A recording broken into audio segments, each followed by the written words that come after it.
She found the French flag. Let me see. Let's see it. Can we see it? Blue, white, red.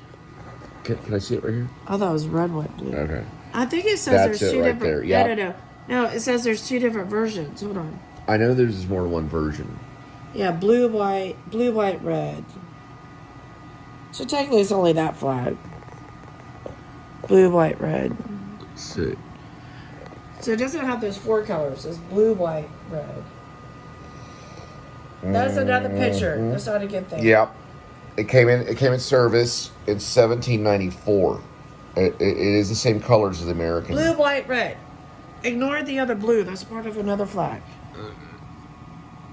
That's not the best picture. Okay. Is that another flag? Got it. Blue, white, red. It's tricolor, yeah. I thought it was red, white, blue. Blue, white, red. Blue, white, red. Blue, white, red. Parlez-vous français, s'il vous plaît? Bonjour, bon appétit, au revoir. Oui, oui, monsieur.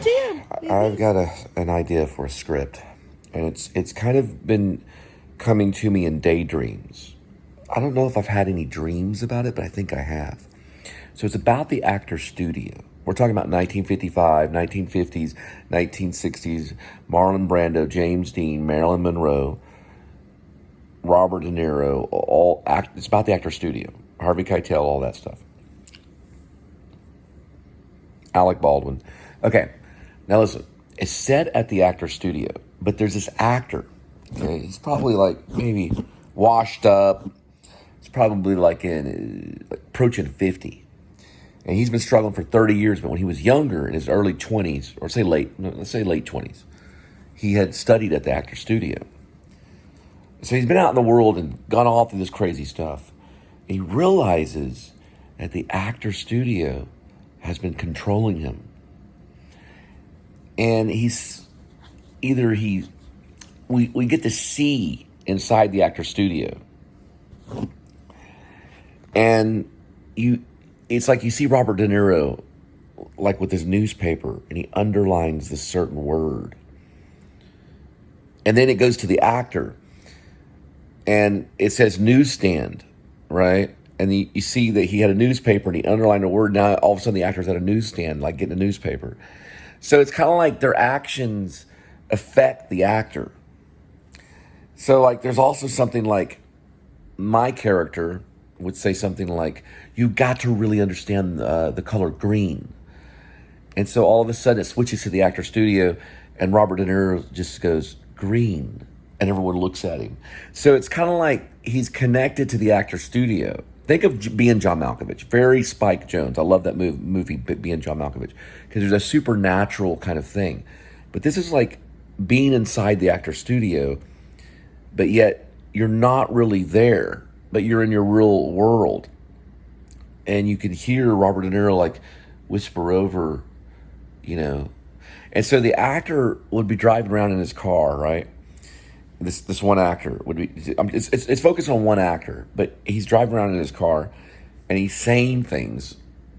And then it switches to the actor studio. And all of a sudden the acting teacher, which would be like Robert De Niro or whatever, is talking to the students. But he's saying the same thing that the actor's saying to himself as he's driving the car. For example, it could be something that he does, like takes note of. It's like a spiritual connection. And so he may be talking about Office Space, Mike Judge. Then all of a sudden it switches to Robert De Niro and his eyes are kind of wide and his eyebrows, and he's all of a sudden, Office Space. It's a movie that we want to talk about today. It gets a lot of,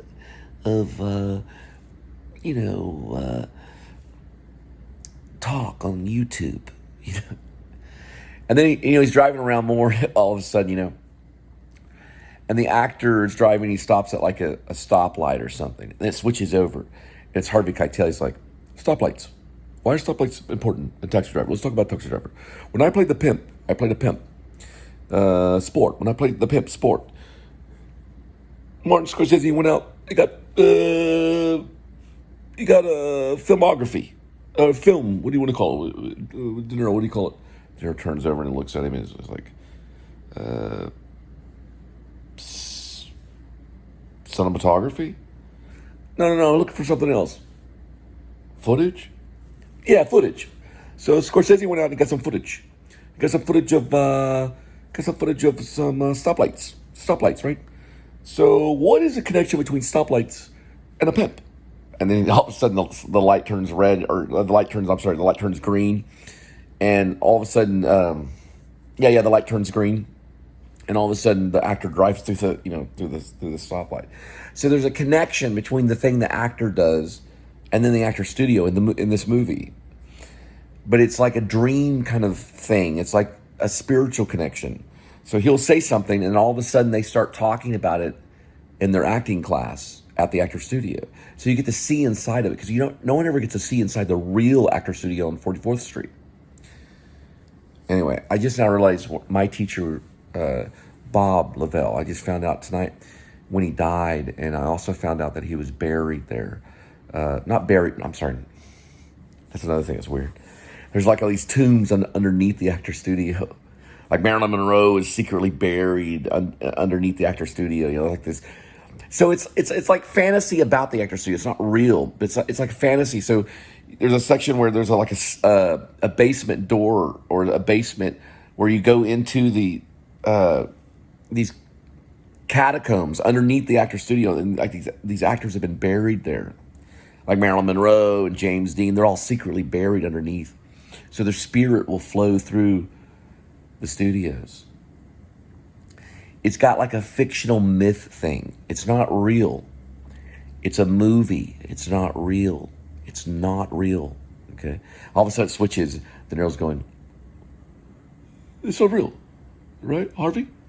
And Harvey Keitel tells, no, it's not real. Don't worry about it. It's not real. Let's go get some tacos. So, of course, the actor is aware of the actor studio. And I think in the movie, he's just called the actor.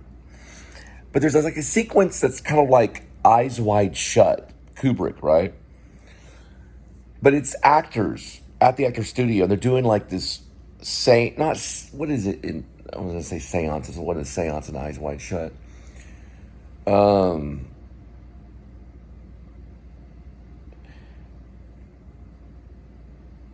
It's like a ritualistic gathering.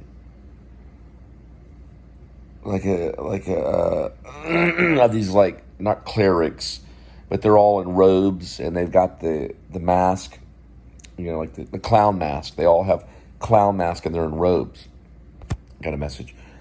And it's like a clown mask, but from like the Italian Renaissance clown mask. And they have these robes, like these dark black robes, these long robes, and you hear them like chanting, and they're going around, and there's incense, and he walks in because he occasionally will go to the actor studio, and he because he's like a alumni, he's like a student, so he's got like a life pass where he can go in and out anytime he wants to or whatever. In this case, this is fantasy.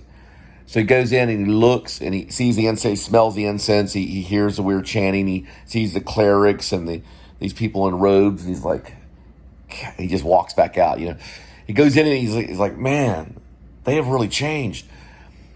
And then he gets into a cab, and then you see this clown mask come off, this mask come off inside the actor studio. It switches, and it's like Robert De Niro, like, and he puts the mask back on. And you see Harvey Keitel takes his mask off and what's that noise? And then you hear a door slam. Then you see the actor walk out and gets into a cab, or an Uber. In this case, it would be an Uber because it's modern day. It's like set right now. But anyway, this connection this thing can go on, and then it could switch maybe to like Marilyn Monroe in a hotel room. And all of a sudden it switches to like Shelley Winters. And she's teaching a class. So there's a connection. And between the teacher and the student, or the actor and the acting teacher, But yeah, it's like a spiritual thing. Now, we don't know if this really exists, but I've been having these daydreams about the actor studio, and I'm thinking, all this weird stuff.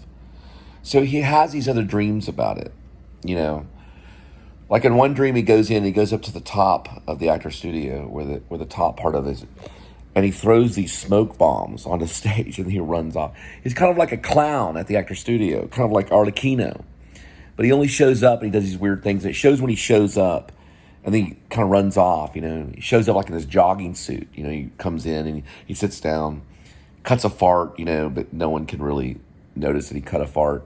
And he's like eating some crackers, you know, like all the actors are doing Eugene O'Neill. He's like a cracker. He's like he's eating like a cracker. You know, it's like he doesn't take anything serious. He's kind of like a brat. Harvey Keitel's like, this is a good scene from Eugene O'Neill. Somebody eating crackers? Yeah, and then De Niro looks over. It's like De Niro and Harvey Keitel, kind of like in the Muppets. You know, those two judges that were sitting there looking at the Muppets, and then De Niro like looks over and says, I don't know, can you keep quiet to do Eugene O'Neill? And Harvey Keitel's like, oh, okay, yeah, Eugene O'Neill. And so, you know, it's all this stuff, it's like a connection. And then the actor disappears again. He's like driving Uber like through Manhattan. You know, he's like trying to get back in. He's trying to be famous, you know, but it's like funny because no one really knows like he's there. It's like, it's not a ghost, but they're like, oh, it's that actor guy, you know. But it's like Harvey Keitel saying it, you know. Oh, the actor guy, but they don't know his name. And then like the girl's like, oh yeah, I've seen him before. I've seen him before. And Harvey Keitel's like, yeah, he's that actor guy. And then there's like this scene, because he's never been accepted to the actor studio. So there's a scene in the movie. This is a screenplay I did, where this is actually what happens. He goes in, because you can actually audition in the actor studio on a monologue, or you used to could. Mostly it's scene. They want you to have a scene partner, but he tries to do it with just a monologue. Because I think Harvey Keitel, he tried to audition 11 times. They said no to him every time. Like it took like 11 attempts, and Harvey Keitel never got in, and then he finally got in like after the 11th time or something. Anyway, the actor guy, this is kind of a comedy, but it's also serial comedy. So it's serious comedy, but it's also fantasy. So it's a fantasy show too, just like being John Malkovich, but with the actor studio. Maybe John Malkovich could actually be in the audience at one point at the actor studio, or audience or observer up at the top. Anyway, he goes in for the audition, and like, you know, De Niro's there, Harvey Keitel's there, Ellen Bernstein there, all these people are there. Oh, they want to watch it. Just hang on. So he comes in. He's got like a big, thick, like package of turkey meat. That's that's like lunch meat. No one's sitting around Harvey Keitel, not even De Niro at this point, because Harvey Keitel really, it's an actor guy. He's an actor guy. Remember the actor guy? So he gets on the center of the stage where the actor studio is. And Harvey Keitel's sitting there looking at him because, you know, he's going to make the decision whether to let him in or not.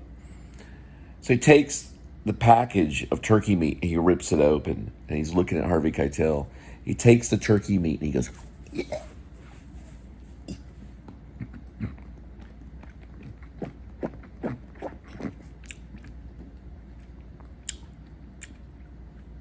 Then he dips in a little bit more turkey meat.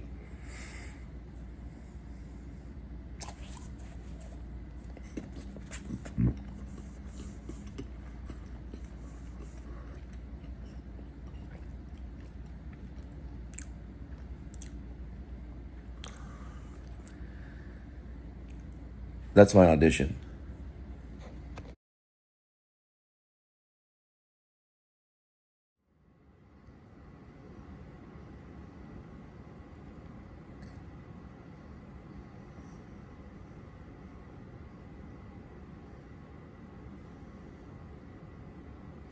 I just have to figure something out.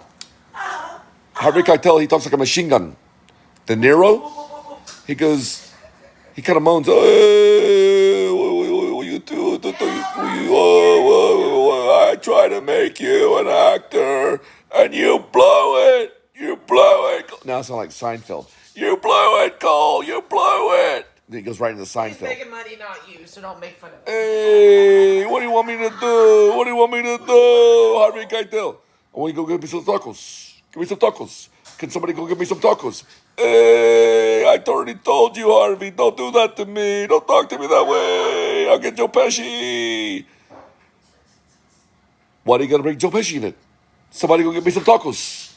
Go get me tacos. No. Go get me He wants tacos. some pizza. He Do wants the some thing with the pizza. Bachelor. He wants some Do the pizza. Bachelorette. He wants some pizza. She gets some pizza. She wants a pizza. Oh, she wants some pizza. Why? What do we do? She wants a pizza. I tried to make you an actor. You blew it. You blew it. I know you didn't have money in New York because you're a struggling actor. I had all the money in the world because I had love. So you ate out of dumpsters, which is fine. A lot of people do. I didn't eat out dumpsters. I had No, that's you French go fry. down there and the So clear what's the best plastic. pizza place? What's the best pizza place In New York, any place I wanna try where the New York where the pizza. pizza is thin and greasy, and usually it's like a convenience store. Oh, is it thin and greasy? Well, they're little pizza shops. Those little mom and pop pizza shops are the best. They're thin because they have very good bread, and it's very thin and greasy. You can smell it, and it brings you in. Don't even know the name of it. It just says pizza outside. It just says pizza outside. It's mom and pop.